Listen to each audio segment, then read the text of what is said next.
Bank, चाहे government हो या प्राइवेट या फिर कोऑपरेटिव सोसाइटी, हर कोई डिपॉजिटर से पैसा लेता है और उसे लोन के हिसाब से यूटिलाइज करता है। तो कैसे हर किसी बैंक का इंटरेस्ट रेट एक टाइम हॉरिजन के लिए अलग अलग है, तो क्या ये एक डिपॉजिटर के लिए सोचने की बात है? तो आज इस वीडियो में हम कुछ बैंक्स की अनसुनी बातें जानने की कोशिश करते हैं। नमस्कार, मेरा नाम है Chinmay and welcome to money group.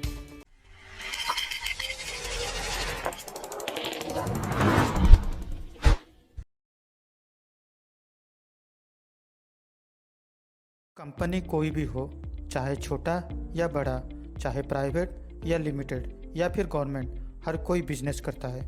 और किसी भी बिजनेस का जो भी ऑब्जेक्टिव्स होता है, उसमें एक ऑब्जेक्टिव यही है, गेटिंग एंड स्टेइंग प्रॉफिटेबल। कोई भी बिजनेस प्योरली चैरिटेबल के लिए काम नहीं करता। और बैंक भी एक कंपनी होती है, यानी बिजनेस करते हैं। लोग बैंक्स में अपना हार्ड अर्न मनी को इसलिए डिपॉजिट करते हैं कि उसमें से हम कुछ ज़्यादा इंटरेस्ट मिले। और हर किसी बैंक्स में एक टाइम ड्यूरेशन के लिए अपना अपना इंटरेस्ट रेट होता है, लेकिन ये interest rate to banks differ करता है। छोटी छोटी डिफरेंस जैसे 10 बेसिस पॉइंट हो गया या 20 बेसिस पॉइंट्स एक ही टाइम ड्यूरेशन के लिए तो ठीक है, लेकिन जब बात 100 बेसिस पॉइंट से ज़्यादा हो जाता है तो हमें भी कुछ समय के लिए सोचना चाहिए। नॉर्मली बैंक्स हमसे पैसा लेते हैं और दूसरों को लोन के हिसाब से वही पैसा का यूटिलाइज करते हैं। उसी लोन पे जो इंटरेस्ट मिलता है उसमें से बैंक अपना एक्सपेंसेस एंड प्रॉफिट को डिडक्ट करने के बाद डिपॉजिटर को बाकी इंटरेस्ट पास ऑन कर लेता है। तो सवाल अब ये आता है, अगर एक बैंक 5% इंटरेस्ट रेट डिपॉजिटर को दे रहा है, दूसरा बैंक कैसे 6.5% दे रहा है? इसके पीछे मेनली 2 रीजन्स हो सकता है। पहला, लोअर प्रॉफिट मार्जिन, लेकिन ये कुछ हद तक सही है, पूरा सच नहीं है, क्योंकि लो प्रॉफिट मार्जिन में एक्सपेंसेस को कंटिन्यू करना मुश्किल होता है और कम प्रॉफिट मार्जिन होने के चलते बैंक्स के पास कम सरप्लस अमाउंट रहता है, जिसका वैल्यू आप इस वीडियो के अंत तक जान ही जाएंगे। और दूसरा रीजन है क्रेडिट रिस्क। मान लीजिए 2 बैंक है, एक्स एंड वाई।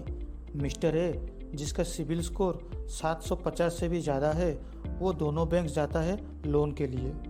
तो बैंक एक्स ने उन्हें 10% पर आनम के इंटरेस्ट पे लोन देने की बात की, तो वाई ने 12% पर आनम पे। और आपको ये पता ही होगा कि हर कोई ज़्यादा पाना तो चाहता है, लेकिन देना कोई नहीं।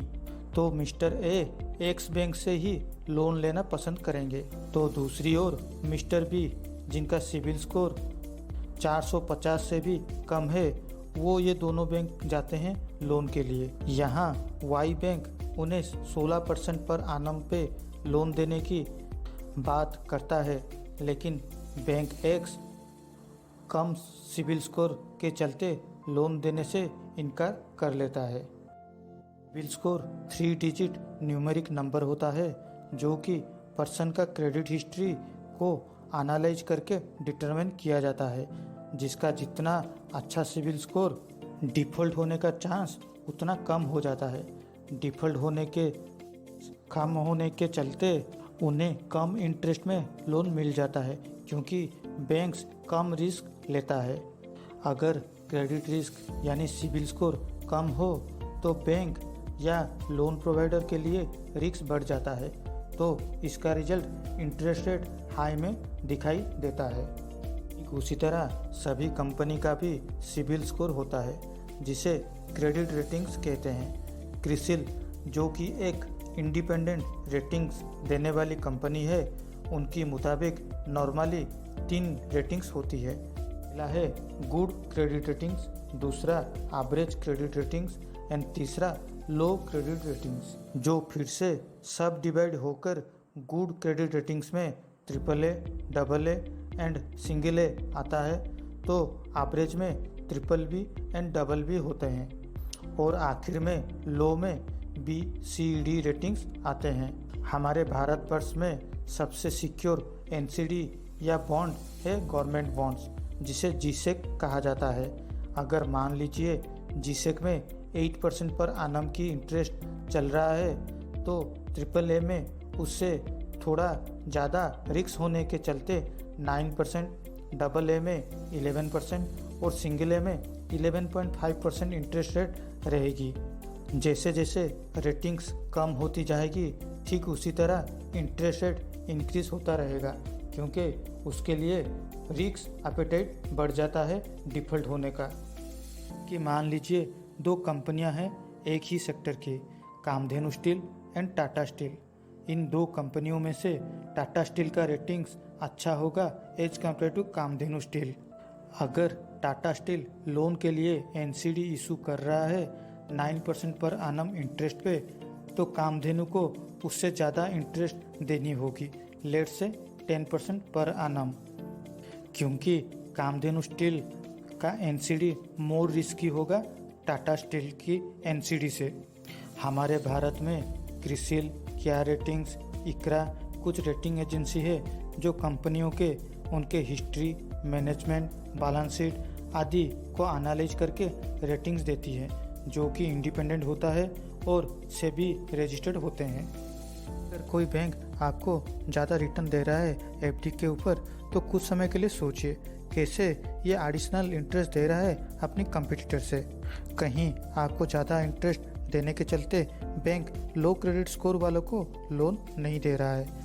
लो क्रेडिट स्कोर वालों को लोन देना कोई गलत बात नहीं है, लेकिन उसे मेंटेन करके रिकवर करवाना बहुत ज़रूरी भी होता है।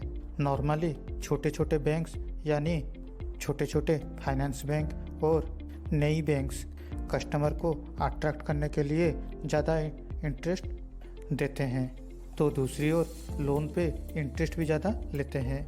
इसलिए डिपॉजिटर को सोचना चाहिए कि वो क्या करें, क्योंकि गवर्नमेंट या आरबीआई की ओर से 5 लाख तक अमाउंट ही इंश्योरेबल है किसी भी आरबीआई अप्रूव्ड बैंक में।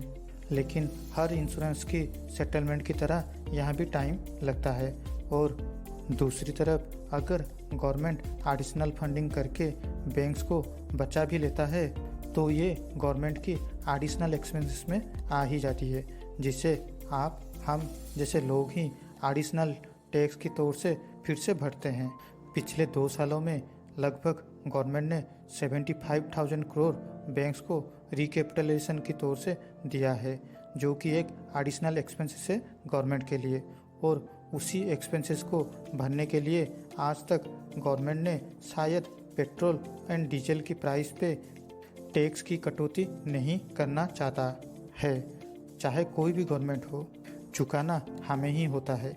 इसलिए 50 पैसा ज़्यादा पाने की लालच में 10 रुपये का घाटा ना हो जाए। आशा करता हूँ आपको ये वीडियो अच्छा लगा होगा। Thank you for watching my video.